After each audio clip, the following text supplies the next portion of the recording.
کہانی کا نام ہے اول اول کی محبت۔ دنیا بھری پڑی ہے ایک سے ایک خوبصورت وجیح لڑکوں سے۔ آپ کو میرے لیے وہی گنجا موٹا کالا ہی ملا؟ ساری زندگی انتظار کر کر کے اب آپ یہاں میرا نصیب پھوڑ رہے ہیں؟ حد ہے، یعنی کہ واقعی حد ہے ظلم اور زیادتی کی۔ تن بدن میں آگ ہی تو سلگ اٹھی تھی اپنی قسمت کا فیصلہ سن کر۔ ہر لڑکی کی طرح نازیہ اس بات پہ یقین رکھ کر صاف ستھری زندگی گزارتی آئی تھی کہ اس کی شادی کسی شہزادے سے ہوگی، جو عام لوگوں جیسا کیسے ہو سکتا ہے بھلا؟ کیسے کیسے خوشکن سترنگ سپنے اس نے سجا رکھے تھے اس شہزادے کے لیے، جو ہینڈسم ہوگا، باوقار ہوگا، اور یہاں صرف نام کا وقار ڈھونڈ لیا تھا اس کے گھر والوں نے۔ نادیہ سخت جلی بھنی بیٹھی تھی، بول بول کر وہ اپنی بھڑاس نکال رہی تھی۔ اتنے لوگ ہیں اس دنیا میں، لیکن ہمارے خاندان نے اپنے ہی کسی کونے خدرے میں چھپے سابقہ قریبی رشتہ داروں کو ڈھونڈ نکالنا ہوتا ہے۔ خاندان برادری میں ہی موجود جس لڑکے کو اس نے کبھی اہم سمجھا ہی نہیں تھا، وہ اس کے خوابوں کا شہزادہ کیسے ہو سکتا ہے بھلا؟ نازک سا دماغ قبول کر کے ہی نہیں دے رہا تھا۔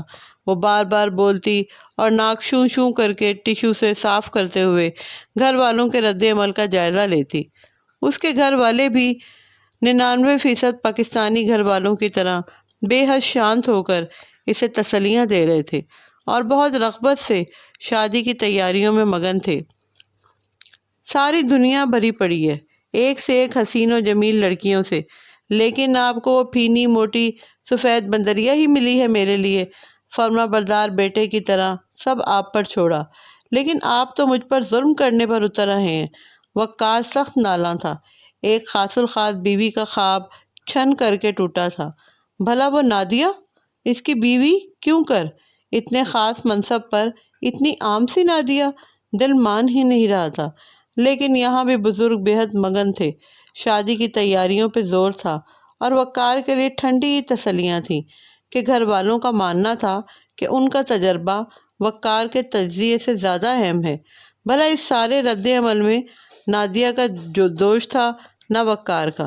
ہمارے یہاں ہر لڑکا لڑکی شادی کے حوالے سے سہانے خواب دیکھتے ہیں، اور پھر گھر والے ان میں ایسے ایسے رنگ بھرتے ہیں کہ ساری زندگی اس رنگ بازی سے نمٹتے گزرتی ہے۔ لیکن یہ تو اولین رشتہ طے ہو جانے کا اٹیک ہوتا ہے کہ خوفناک رد عمل دیا جاتا ہے۔ رفتہ رفتہ دھڑکن معمول پر آتی ہے اور دماغ سوچنے لگتا ہے۔ سو نادیہ بھی اب غور و فکر میں مشغول تھی۔ گنجا موٹا کالا، گنجا تو وہ بالکل بھی نہیں ہے، بس بال گھنے نہیں ہیں۔ موٹا کہاں ہے؟ بڑا روب دار سا بھرا بھرا جسم ہے اور سانولا رنگ ہے۔ سانولے رنگ کا سوچ کر اس کی دھڑکن نے لے پکڑی تھی۔ مجھے تو مردوں کا سانولا رنگ پسند ہے ہمیشہ سے، بہت اٹریکشن ہوتی ہے سانولے رنگ میں۔ خود کلامی میں مصروف وہ مسکرائے جا رہی تھی۔ دوسری طرف وقار بھی صدماتی کیفیت سے باہر آ رہا تھا۔ اب تو دوست اور بھائی چھڑنے لگے تھے۔ ظاہر ہے ایک ہفتے بعد شادی تھی، اسے بہت مختلف محسوس ہو رہا تھا نادیہ کے حوالے سے سوچتے ہوئے۔ اب وہ مسکرا رہا تھا۔ خوبصورت تو ہے، اخلاق کی بھی اچھی ہے۔ آج تک کوئی لڑائی جھگڑا یا ایسی ویسی بات نہیں سنی اس کے بارے میں۔ اچھی لڑکی ہے۔ اب اس کے خد و خال کو یاد کرتے ہوئے نہ وہ اسے پھینی لگی تھی نہ ناٹی۔ وہ دل سے مسکرا رہا تھا۔ اور پھر ولیمے کی دلہن بنی وہ بیٹھی تھی جب اس کی ساس نے دونوں کی نظر اتاری تھی۔ ماشاءاللہ چاند سورج کی جوڑی ہے میرے وقار اور نادیہ کی۔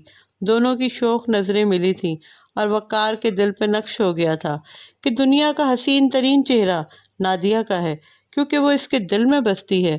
اور نادیہ حیران تھی کہ وقار سے بڑھ کر کوئی وجیح اور شاندار ہو ہی نہیں سکتا۔